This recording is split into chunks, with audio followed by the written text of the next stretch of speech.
everybody, and welcome to another wonderful episode of Annie's Food Show. Today on the show, I have a young lady on the set who will be telling us about her organization and her work with young women and how she's making an effort to make these women become women, or girls rather, become women of substance tomorrow, and what part she's playing in that. And later on in our kitchen segment, we're going to spend some time making some fish balls, which could be used as an appetizer or as part of a great meal. So stay tuned, and I hope you enjoy the show along with us. Anna's Food Show, your favorite food and lifestyle show. The assurance for your well-being. Welcome to the show, and it's my pleasure having you here today. So before we go too far, could you just tell us who you are and give us your name? Thank you for having me, Anne. I am Nakinti, Besamu. I have quite a difficult name. So you need to really get the fish balls really right before you call my name. So, now you work with young girls. Can you just give us a little bit of a summary about what your organization does?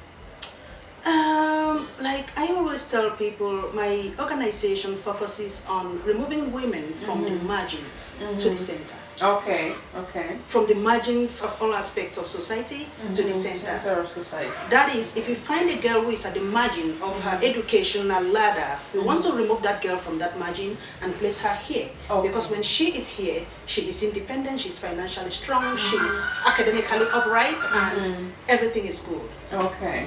Excellent. So, which areas do you work in? Do you work primarily in the Northwest or Southwest, or where do you Both. work? I work in both the Southwest and the Northwest regions. Okay. I have beneficiaries in both regions. Okay. So now, what exactly do you do for these girls? What activities do you do for them, or how do you move them? How do you take them out of that margin into the center? Actually, the major activity that my organization carries out is scholarship. We have been running the scholarship scheme for 3 years. Okay. Like the first year we started with 8 girls, the second year we went up to 25 girls, and this academic year we have gone up to 85 girls. 85 girls. 85. That's excellent. Yeah. In both Northwest In and both Northwest and Southwest region. Yes. So what I'm also trying to get is what gave you the passion or the motivation to do this? Yeah, I always like to talk about the motivation behind the scholarship scheme. Uh-huh. It comes from my personal story. Okay. It comes from my family story. Okay. Like I used to say, I wasn't born into a poor family.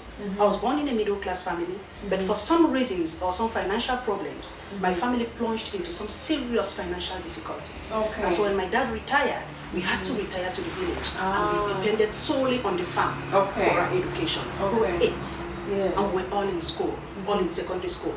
And so during August and September periods, my mom and dad will move from house to house, meeting to meeting, trying to borrow money to send us back to school. Oh, wow. And so it is that passion that they showed us, that dedication that they showed us, and they were able to send us all to school, all through university, that I said, okay, my dad was able to do that. But my friends in the village, their parents were not able to do that.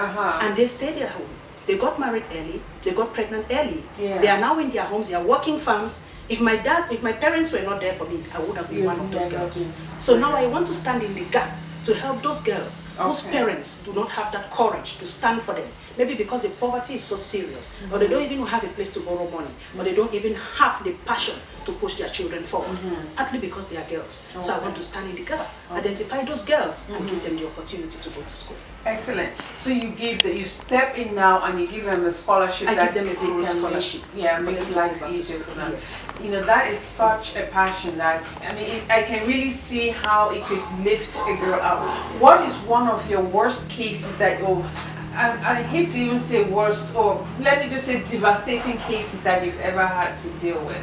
I am always thinking of that girl. She's a little girl. When I met her, she had dropped out in Form 1 because she couldn't pay her school fees of 42,000 francs in the secondary school. So when I started the scheme, the first name that they gave me was the name of that little girl. Okay. When I went there, I had to ask them. They had to tell me the little girl's story. And they told me her mom was mad. somebody raped her mom in the village in that madness and impregnated her. Oh no. The mom carried her on her back until she was about 3 before the mom died. Like serious madness, somebody who is seriously mad. Yeah. And they could not succeed in taking that child from that woman because she would never accept until she died. So that child, I don't know, for some reasons, a lot of her family members too are dead or were dead at the time. And so there was really no one who was up to the task to sponsor her. And so they are living in just a one-room house, about 8 of them. Just a single small square 3 by 3 meters room. Okay. And so when I got there, the only aunt that she was living with was also blind. She's the one who goes to the farm, she plants, she harvests, she tries to go to school, she cooks. This young girl? Yes. Okay. She fetches water, she finds firewood and everything. And if you look at her, some people say you can see traits of madness. She needs a psychiatrist. She needed some help. Yes, she needs some help, some medical help. And she can even not smile. The first day I called her, she would sit like every 3 minutes she'll make, you know, that heavy breath. Just a heavy sigh. Like somebody is disturbing her. So her story is so pathetic.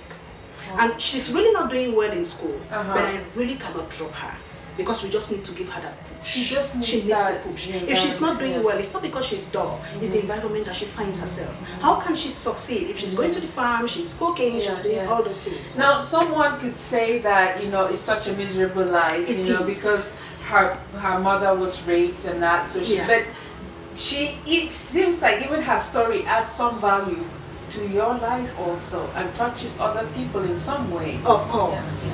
Of course. And now, what other activities that do you do to raise support now to be able to give these scholarships out? The first year, I started with my salary.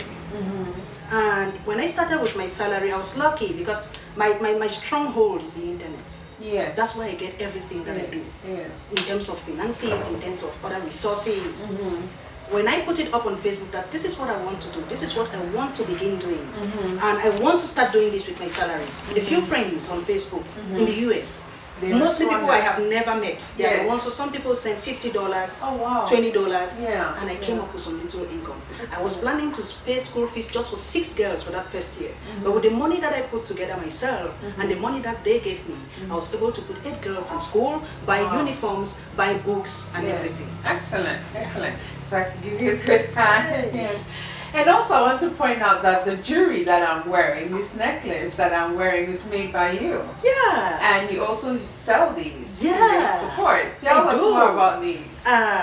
So lovely. I love to see the jewelries that I make. Yeah. I didn't learn it from Actually, the earrings on this also. Yeah. I didn't learn it from any. No, I can't say I didn't learn it from anyone because I follow YouTube videos to make them. Okay. Yeah, and it's a business component that we are adding to our social enterprise. Yes. Because I've started thinking of sustainability. Exactly. I cannot depend on grants, donations from people all the time. There will come a time when if you don't have those grants or those donations, what do you do? That's where I started. It's something that I call Rescue Women Cameroon Arts and Crafts. Okay. It's something that it's going to grow to become a shop. So we'll have a Rescue Women Arts and Crafts shop. Okay, yes. Excellent. I love that idea. And I really do hope that we'll get a lot more people that are willing to stand by you and come alongside. And next time even we might be able to have one of your girls tell us their story directly. So yes. I really do pray you do well in this because you know it's almost as though it's a ministry. Yeah. It's a ministry, it's a mission, and it's a passion that you have. And man, God bless you. I hope you've been able to get something that she does, and also to understand that helping is not just only helping people around you, but extending a hand even further to people outside of your comfort zone. It's actually sustaining a life, which is also very important to us. So please stay tuned as we continue our discussion and we spend some time in the kitchen making fish balls. So stay tuned and don't go away. Anna's Food Show, your favorite food and lifestyle show. The assurance for your well-being. Welcome back to our kitchen segment, and my guest and I hope you're happy to be here in this kitchen. Of course I am. And we're going to make some wonderful fish balls. Oh. You know, you get meatballs, but this is fish balls. Okay. So it's a very simple recipe to do. We'll get the spices, get it all together, roll them into balls, and then we'll just deep fry them a little bit. How's that? That's good. Okay. So I think we'll do this in as a team because you're very easy going in the kitchen, right? Okay. So you start by putting in the tuna.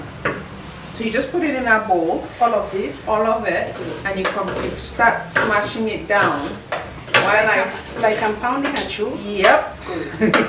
Just pound it down. Can you pound a chew really well? I can try. Why try all you? Because I want to get married to a buffoon. Oh yeah? You want to get married to a buffoon man? Yes. Buffoon men! Okay. So how are the pieces looking? It's coming out really well. So what we did is we took a fresh tuna fish, Yeah. and we just steamed it with very little water. Just let it steam, and then took out all the bones. Okay. If you want, you could use canned tuna, but cost effectively, it's expensive. Yeah. So it's easier to just use the fresh fish than the canned fish. Okay, so with that, we'll add our onions. You just go ahead and slide it in, and you continue mixing. Okay. So I don't think I need to do any more chopping, so just move this over here. Maybe it might be better on here. Yeah. Okay. What else do we need to add in there? We have some garlic. We'll put some garlic in it. This is going to be really tasty. I can see. And about a teaspoon of salt, or half a teaspoon of salt. Now the onion is dealing with me. Now you get the onions, right? Half a teaspoon of salt. And about a teaspoon of white pepper. Now, do you use white pepper more or black pepper? Black pepper. Black pepper. Yes. Okay, I'm also a black pepper freak. Okay. But for once, we'll use white pepper on this one. It'll go nicely with the fish. Okay. Yeah. So add that in there. One, just add a little bit more. So do about 2 teaspoons of that. There. It smells good. Wow. And then we add just a little bit of chili pepper or pepper powder. So it's dried ground pepper. Okay. Yeah, just to get it to have a little bit of zip. So can we use fresh pepper? Well, you could, but the thing is, how would you really get it to incorporate? That would be the challenge. But you can also serve the finished product with a pepper sauce. You will still have that zip in it. But this, when you put it in here, it just gives it a little bit more. Yeah. Do you eat pepper a lot? Or? Yeah, I do. I am from Tian Division of Morocco. Oh, there you go. Yes. You eat a lot of pepper. There you go. Pepper people. Okay. All right, that's good. So what we'll do now is bind it with some eggs. So we'll just get a couple of eggs in there. There. And there. Really good whack. Wow. I thought the mixing was going to get really tough, but it's making it easier this time. Yeah. So it just gets it binds the whole mixture together. Okay. So just set it now on here. Let's see. Hush, yeah. Okay, there we go. Now this is where the fun starts, or some of the fun starts. We get to use our hands. You know, in the kitchen, you use everything, your senses, your eyes, your ears, your hands, feel. So, we'll set these tools aside. So what we'll do now is we just take the mashed down meat or fish. Okay.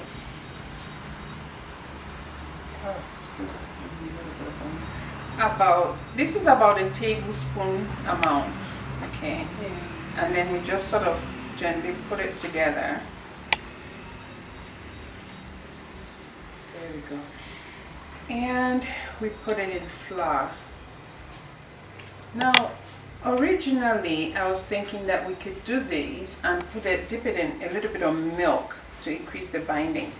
But so I'm doing this, I'm realizing that if we dip it in milk, it might fall apart. Yeah. Yeah, so we'll just skip that and we'll just do it like this. Instead, we could add a little bit of milk onto here.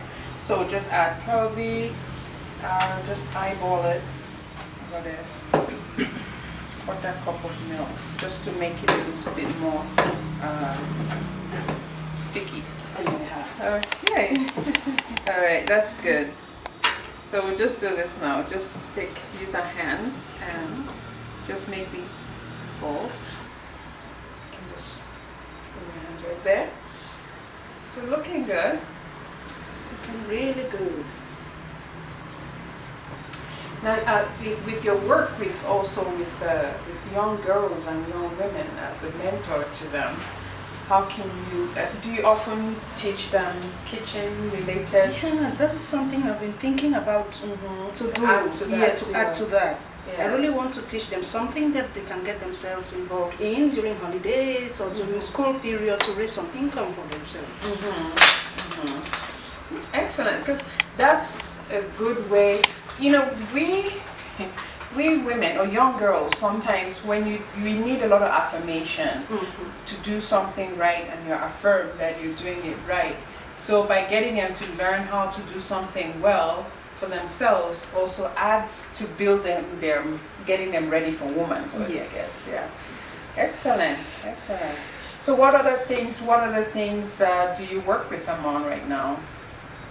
I think the major thing is the scholarship for underprivileged girls because they are more vulnerable. They are the ones who easily drop out of school. And if we give them the scholarship, we are giving them another chance to go to school. And that keeps them in school, that guarantees them a job in the future and an income, financial independence. Okay. And when a girl is educated, every other right of the girl falls into place. Okay. Yes. Excellent. So I think that our oil, let me just get the other stuff off my hands. So should I continue? You can go ahead and continue. And I think the oil is pretty hot already. Okay, we'll just drop them in. Okay, it's coming along. So we'll just drop the balls right in. Yeah.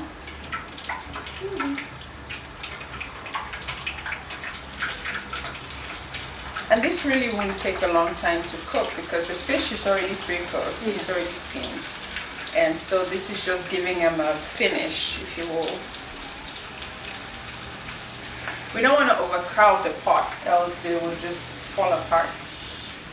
Okay, an overfilled pot may break. Yeah. Okay. Just grab a plate.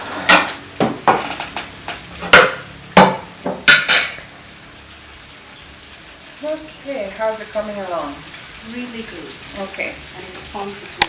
So I don't want to stop. Okay. So getting to Indian, how easy? No, difficult. You should say how difficult.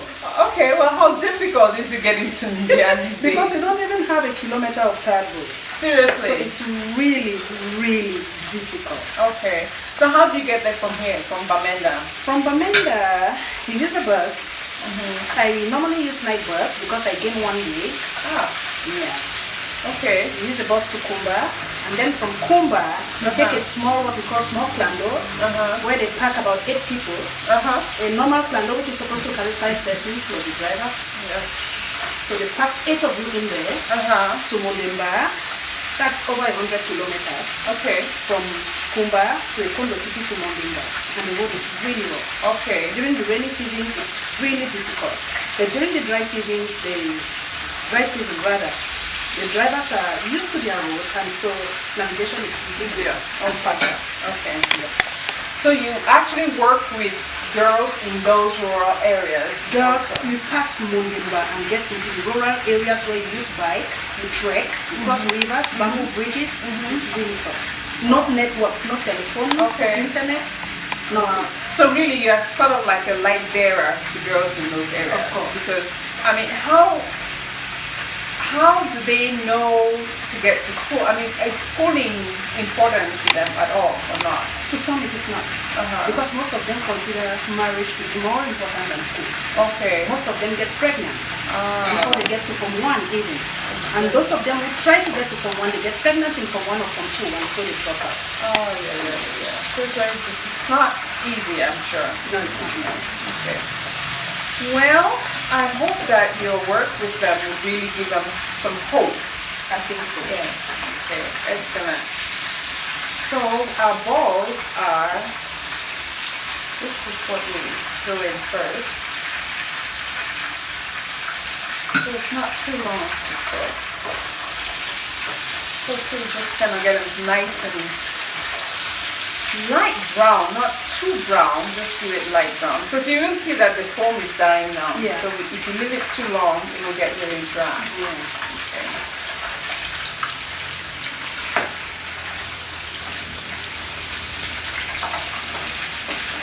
Okay. It's looking so good. Alright, I'll get these out and we drop another batch in and then you just clean your hands and you have the honors of tasting these. To let you know.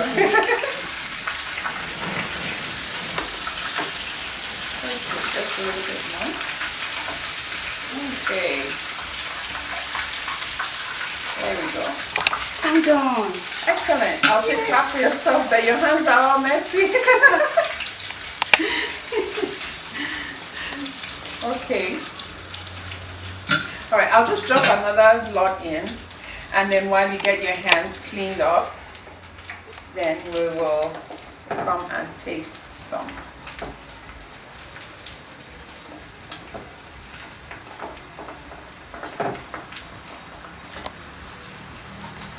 Excellent.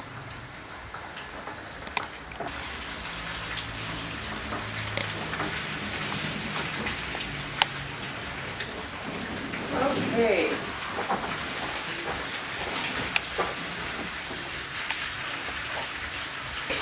Alright, now we've got our hands all nice and cleaned and we're ready to taste. Yay. Let me just get this last batch out. Okay. And it's going to take only about 5 minutes or so to cook. So we're just finishing it really in the oil. And ooh.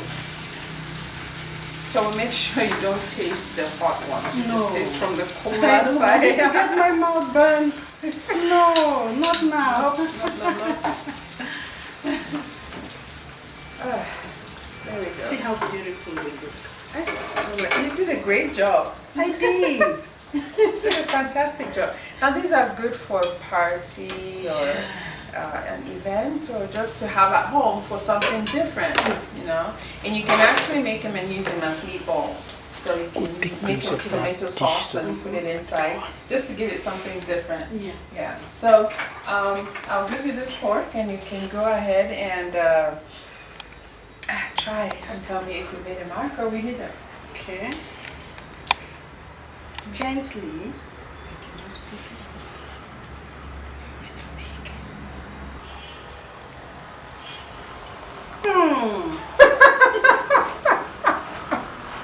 So tasty. Oh, wow. I want to make it again. We can start all over. Or I can come over Yeah, and make it for you. Or I can come over, you make it for me. that's the best way. Like grab a bigger piece and just sink right into it. Okay. It's hot.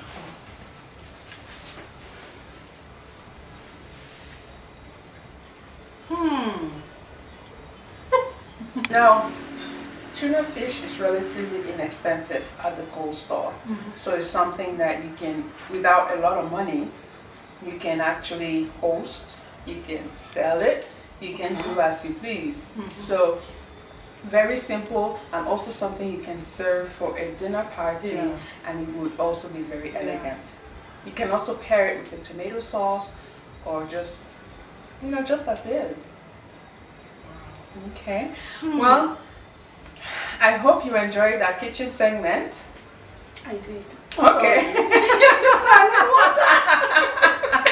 I hope I you did. enjoyed I really did. Okay. Yeah. I hope you enjoyed the kitchen segment. So you'll be making this and you're calling me over and I'll eat Every them. weekend. Okay. I hope you've learned something today about Rescue Women and the wonderful work that she's doing to take a light to young girls and bring them hope for a better life. So I hope you also get to try this recipe at home, which is really simple and easy, and have fun while you do it also.